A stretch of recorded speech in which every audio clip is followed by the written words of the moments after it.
Welcome to Side 8 of Assertive Communication Skills with author and presenter Carol Price. Once again, here's Carol.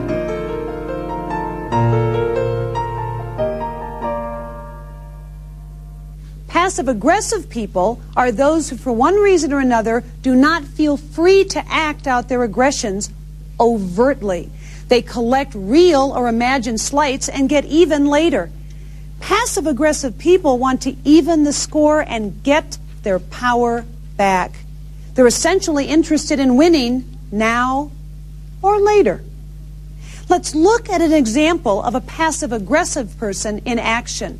Please turn to page 21 in your workbook and choose the best assertive technique from the 5. And again, remember, they are declaration, confrontation, compromise, camouflage, and accountability, and choose the one that would allow you the greatest measure of success. In addition, please write 3 to 4 sentences for each of the techniques that you could use in response to Tom. Write 1 sentence for the technique that you would not use as your primary choice, but still know could be used. I think she's doing a good job. She may be new to managing, but she's been in our department 5 years, so she really knows what's going on. Ooh, do I hear somebody bucking for Teacher's Pet of the Week? What, and take the honors away from you, Tom? Look, I'm just telling you, you know how it is when somebody with no experience gets promoted. Donna will all of a sudden become some management genius. She won't care about our input or opinion. Donna's going to manage this department right into the ground. That's the way it is. When some people get promoted, they quickly forget what it's really all about. What are the best techniques for dealing with this situation? Probably the best response, as with the aggressive person, would be a combination again of confrontation and accountability. How many of you chose those two together? Sure, very good. Let's look at that response.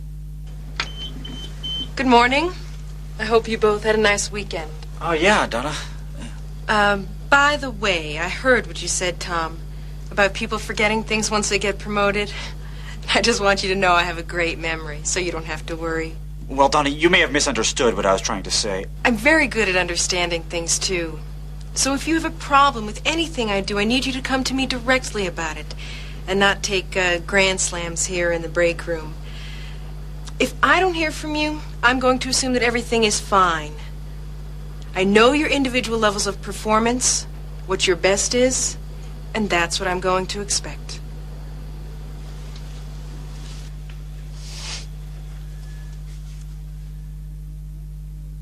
If you did choose confrontation and accountability, were your sentences much different than Donna's? Did we have any different sentences here? No. Pretty much the same, because they were pretty straightforward. Did you see those sentences being effective with Tom? Yes. Sure. How many of you chose declaration as your primary response? I expected not to have answers on that one in the affirmative, because very simply, that wouldn't have been enough. We needed to make Tom accountable for what he said so that he isn't going to do it, what? Again. A declaration wouldn't have stopped Tom from doing that again. How many of you chose compromise as the technique you would have used? Good. And again, I'm seeing a lot of head shaking no. What about camouflage? How many of you chose that response? Had a couple of people choose camouflage. What were the sentences that you used? Jeff, what'd you say?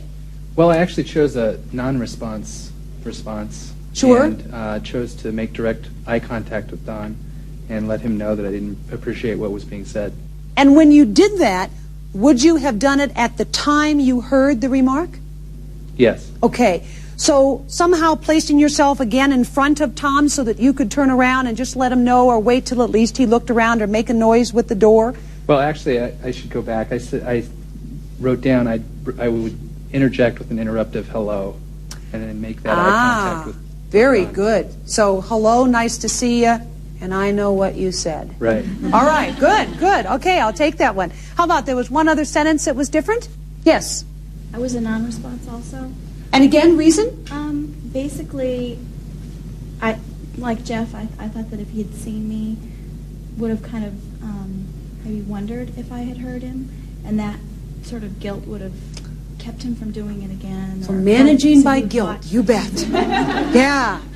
And in that situation, that may have shut him up because he wasn't sure what you heard. Okay, all right, I'll accept that. What level of camouflage of the three, if we are going to choose it, would be the most effective? We have two people here saying non-response. Would any of you think, if you had chosen camouflage, that you could have used either of those other two? And what were they? Quick review. Limited response. So to appease a bit, in fact, she used a bit of a limited response in responding to just snippets of what Tom said with accountability. And the third kind of camouflage was? Yeah. Do you see any reason to use clouding here? No.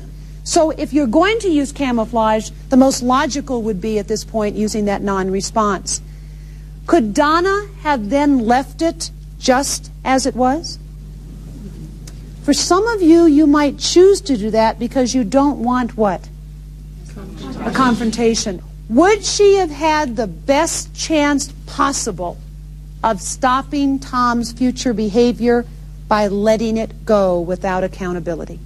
No. Yeah. And what happens is Tom might feel licensed to do it again because he's got half a chance that Donna didn't hear him, and again, the guilt you talked about, half a chance that she did. When we use accountability, there is no margin for error. We know what he said, and we know we're going to talk to him about it. Yes, please. And I also think by confronting, if she did decide to confront, she did it also where that other lady was standing there, and they're going to know she's the type that is able to confront and get things out in the open, and they might get word back to other people that she's just not going to have that kind of... So your assumption is that people will talk about this? Yeah. And in fact, that word will spread, exactly. So Donna may get fewer and fewer encounters that are uncomfortable because she's setting a precedent, saying that if you do this, this is how I will respond. Very, very good point. Now let's review what we know about passive-aggressive people. Number one, they don't have the guts to come right out and confront, so instead they act as snipers, using sarcasm, sneers, and that snide remark. They try to wiggle out of any accountability of anything they said or did, as in, I don't think you understood what I meant. As a note, do you think Donna understood exactly what Tom meant? Yes. Of course. They love talking behind your back to draw an audience, but then back down when confronted. Sometimes they use sarcasm as sport just to get a reaction. And remember that passive-aggressive people can demonstrate both passive and aggressive behaviors at different times. When he was talking to Mary, Tom was taking the aggressive stance. He had no fear of his boss because he had no accountability for what he was saying. On the other hand, when Donna confronted him, he immediately took on passive traits. Did any of you hear him sigh? Do you hear people around you, when caught, do the same kind of sighing? Did you hear the verbiage that backed up those bodily cues, and what might that verbiage be? You must have misunderstood. You must have misunderstood. Whoa, we know he didn't. We know she didn't. We know they meant exactly what they were saying. What tone of voice was Tom using in the break room just with his friend? He was loud, and did you hear that whiny voice that we all adore working next to whenever we have the opportunity? And he also attacked Donna's character. Now, in the passive stance, he immediately tried to avoid confrontation by, again, backpedaling. As you said, you must have misunderstood me. Well, again, when it was obvious, she hadn't.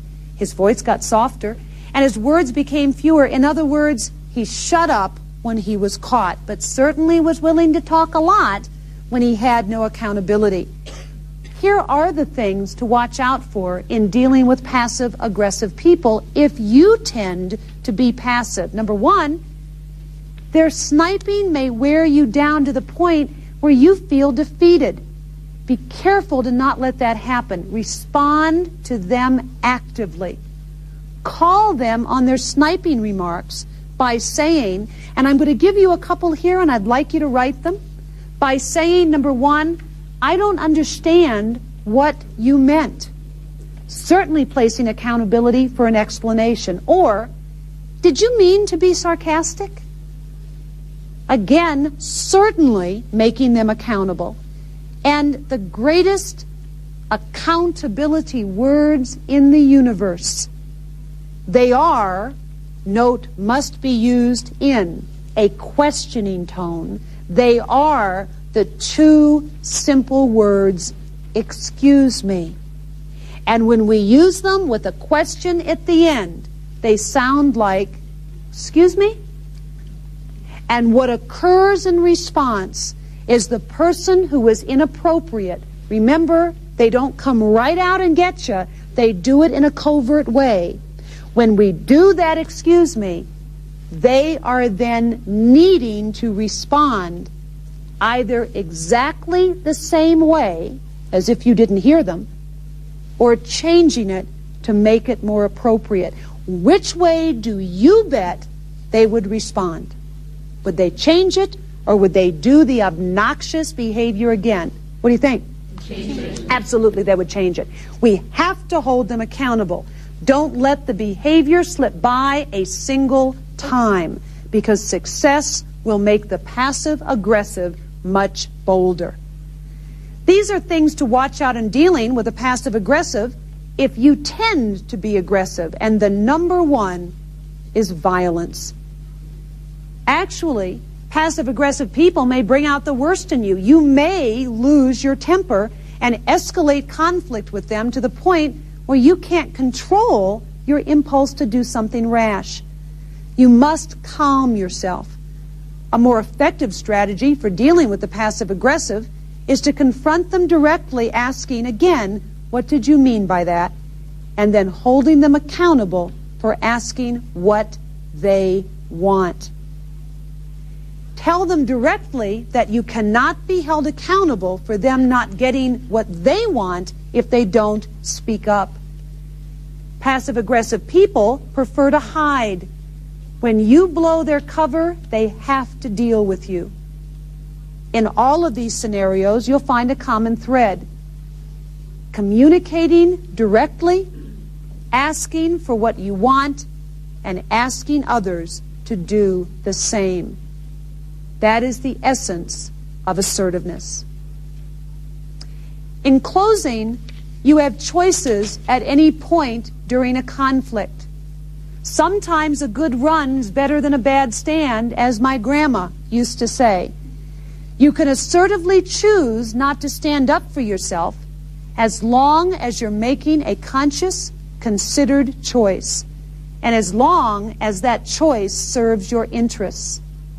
The first choice you have in any situation is stopping the interaction. In other words, you can decide that you want to leave.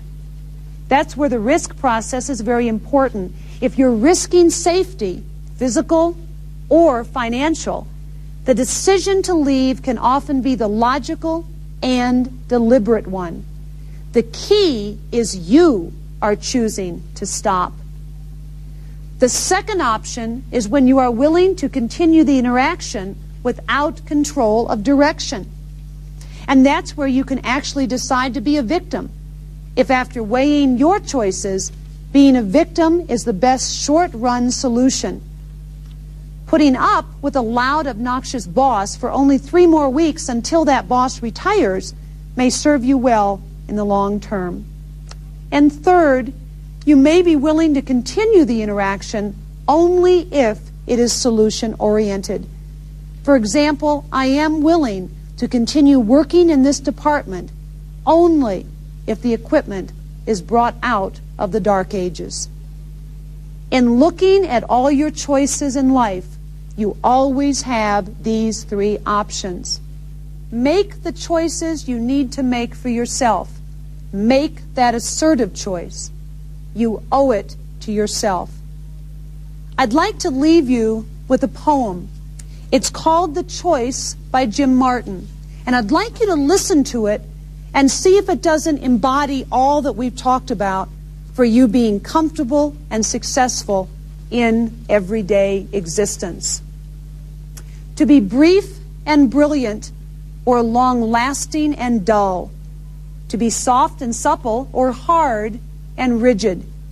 To be warm and caring or cold and indifferent. To be alive and embrace life fully, or to exist and dread living. To be courageous with life, taking each day as it comes, or cowardly and plan each move of each day of our lives in the name of security. To be in the driver's seat of our lives with a vehicle of self under our control, or a frustrated, pessimistic passenger in the hands of a reckless, unknown, unseen driver. To be who we are or who we are told we must be. To be as we perceive ourselves or as others perceive us.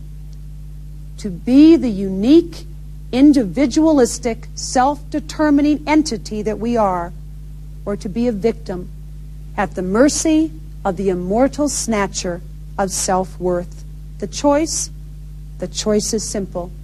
You choose.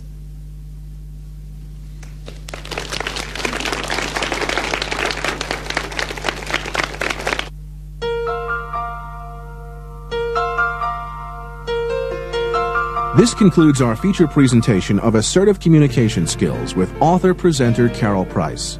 In just a moment, we'll present a brief bonus excerpt of a closely related program. But first, for a free catalog containing information about Career Track seminars or audio and video tape programs, please call toll-free at 1-800-334-1018 in North America. If you live outside this area, please write to us at the address on the back of your tape package. And now, here is Dr. Rick Brinkman with a special bonus excerpt of Career Track's Dealing with Difficult People.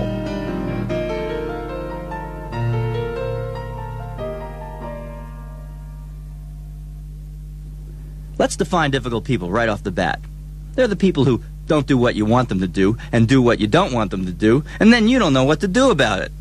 Of course, everybody can be difficult some of the time, but we're talking really difficult, like in these situations. Ever gotten to work with a chronic complainer? I'm doing the work of two people. I'm underpaid and I'm overworked. They never tell me what I need to know. No one's interested anyway. Even if I did do it that way, it wouldn't matter because someone else would interfere with it. I mean, what difference does it make how hard I try? No one tells me anything around here. And then they expect me to take care of something that isn't even my problem. It just isn't fair. How hard do I have to work? Ever deal with a know-it-all? Laboratory tests indicate that the white blood cell count is elevated, and we're seeing the usual anemia. Liver function tests are abnormal, including serum bilirubin, SGOT, SGPT, and serum alkaline phosphatase. In theory, the treatment is straightforward, though often difficult. Stop drinking, a nutritious diet, perhaps some corticosteroids to control the hepatitis. Dr. Leavitt, sir, is there something we can do to support the return of liver function? I was reading about the amino acid L-carnitine, and well, have you been hanging out in health food stores again? Let's hear no more nonsense from you. As I said, the treatment is straightforward. Next case. We've seen what happens when a supervisor runs a department like some kind of dictator.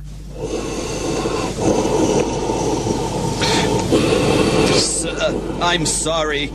I had fully intended to... You would have those rebels on my desk by this morning. That's true, but sir, I hate inefficiency. Oh, please, sir. Send in my next appointment. These are only a few of the examples of the kinds of difficult people and difficult situations that you'll learn to deal with more effectively. We're going to assume that your difficult people aren't listening to this program. That leaves what happens next in your hands. Because when dealing with a difficult person, it seems that you have 4 basic options. You can stay and do nothing at all, except keep complaining. Or you can decide that the benefits of your job or relationship are worth enough to you that you're willing to accept your difficult person as they are. Or you can change your attitudes and behaviors in order to change your relationship with your difficult person, which is what this program is all about. Or you can leave. Not every situation is resolvable, even if you've tried everything. Removing yourself is a real option. Are the benefits of dealing with this difficult person worth the sacrifice in the quality of your life? If not, you have the freedom to vote with your feet. But don't go just yet. By listening to this program, you are greatly increasing your chance for success in dealing effectively with your difficult people. Congratulations! Since difficult people can be so disruptive to your plans and thoughts, here are 3 basic steps for staying on track so that you can effectively deal with difficult people. Number 1, know what you want. Number 2, pay attention. Number 3, be flexible. It's important to know what you want. I once worked with a guy named Stuart the yard foreman. Every day, day after day, he would open his lunchbox, remove a sandwich, unwrap it, look at it, and scrunch up his face. And then he'd say, peanut butter again. And then he'd eat it. I'll tell you something. After 2 months, he'd had all the peanut butter I could take. I said, Stuart, if you don't like peanut butter sandwiches, why don't you get your wife to make you something different? And his face crinkled up and he said, my wife? I make these sandwiches. Now, I told this experience to a traveling comedian back in the 70s, and next thing I know, there's people telling it like a joke, only they said it was baloney. Well, it wasn't. It was true. And I learned something from Stuart. I learned that if all you know is what you don't want with those difficult people, you're going to get peanut butter again and again and again. Peanut butter like, I don't want to get angry. I don't want to get upset. I don't want them to do that. And what happens? You get angry, you get upset, and they probably do that anyway. Here's how to make sure your direction is positive. First, listen for the peanut butter in your own thoughts and conversation. When you hear these negatives, immediately substitute what you do want in their place. For example, the next time he doesn't have that report done when he said he would, I don't want to get so frustrated that I lose my temper. What do I want? I want to remain calm and use the strategy for dealing effectively with a yes person. Or, there she goes again, overriding my input with her expert opinion. I don't want her to keep doing this to me. What do I want? I want to assertively and effectively stand up for my rights. I want her to examine my point of view for its merits. This will help you keep your mind aimed in a useful direction, which is the first step to effectiveness in dealing with a difficult person. Once you have your general direction, the next thing to do is get specific about it. How do you do that? You ask yourself questions until you can mentally see, hear, and feel the details of what you want from yourself in dealing with a difficult person. All right, my direction is to have confidence. Well, more specifically, how will I act that will be more confident? I think the next time he interrupts me, I'll breathe deeply and say assertively, I'm not finished yet, please. Keep asking yourself for more specifics. Like, what do I mean by assertively? How will my voice tone be? Like this? Like this? Like this? How will my face look? Where's that mirror? That's getting specific about what you want. The moment that a person has a vision of what they want tomorrow, they can begin to change the way they are today. You may have heard that proverb, where there is no vision, the people perish. Knowing what you want is important in dealing with difficult people, because this will keep you from perishing. From here on out, if you catch yourself thinking that you don't want something, ask yourself if you know what you do want to have happen, and be specific. Of the 3 steps for staying on track in dealing with difficult people, the first step is having a direction that is positive and specific. Effectiveness step number 2 is called paying close attention. To be an effective communicator, you must pay close attention to what you're actually seeing, hearing, and doing. And that may not be your normal response to a difficult person. That's because we've all made certain assumptions during the course of our lives about what it means when people look a certain way, or sound a certain way, or say certain words. These assumptions can have a negative influence on our perceptions and prevent our paying close attention. Here's an example of what happens when we pay attention to our assumptions instead of what is actually taking place. A couple once came to me for therapy, Jeff and Kathy. Jeff tells me Kathy never listens when things are important, just like a woman. How's that for a small assumption? Then she says, hey, he's always getting angry for no reason at all, just like a man. That's another assumption they add to their relationship.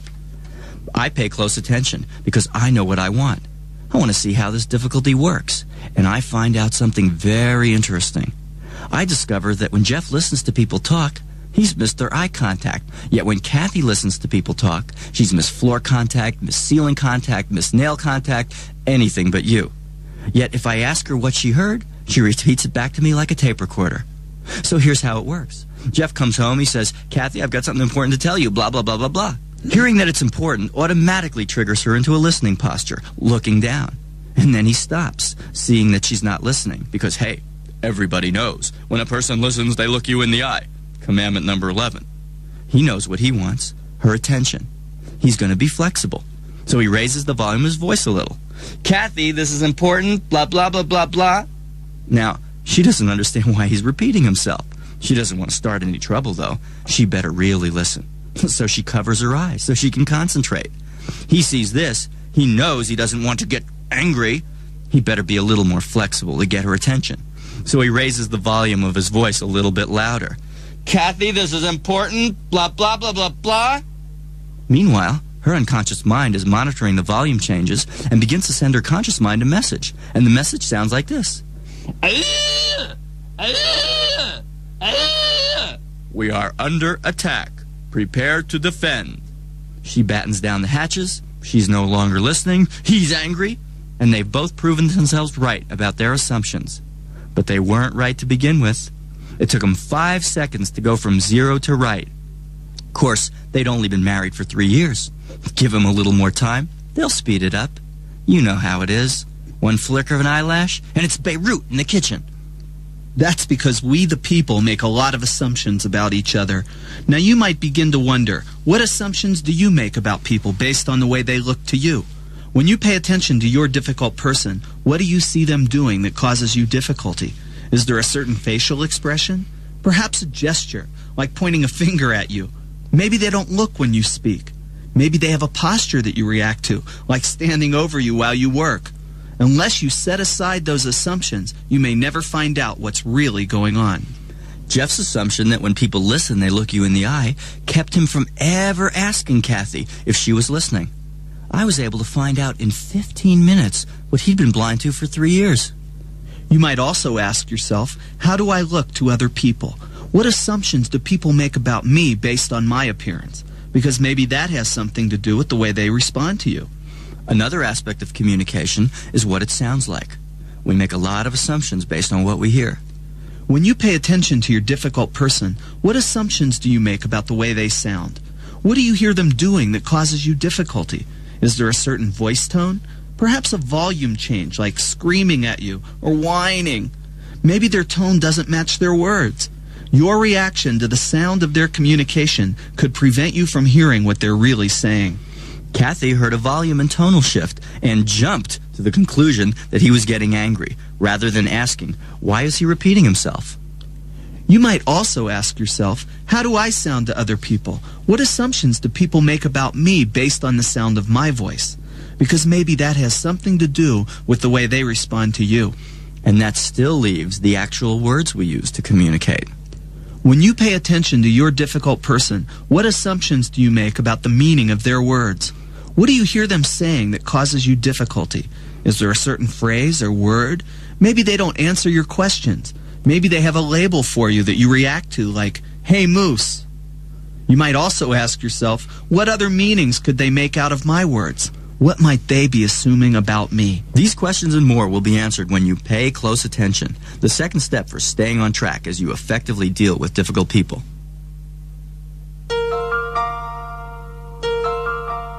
This has been a special bonus excerpt of Career Track's Dealing with Difficult People with Rick Brinkman. Again, if you'd like a free catalog of all of Career Track's seminars and audio and video tape programs, please call 1-800-334-1018. Thanks for listening.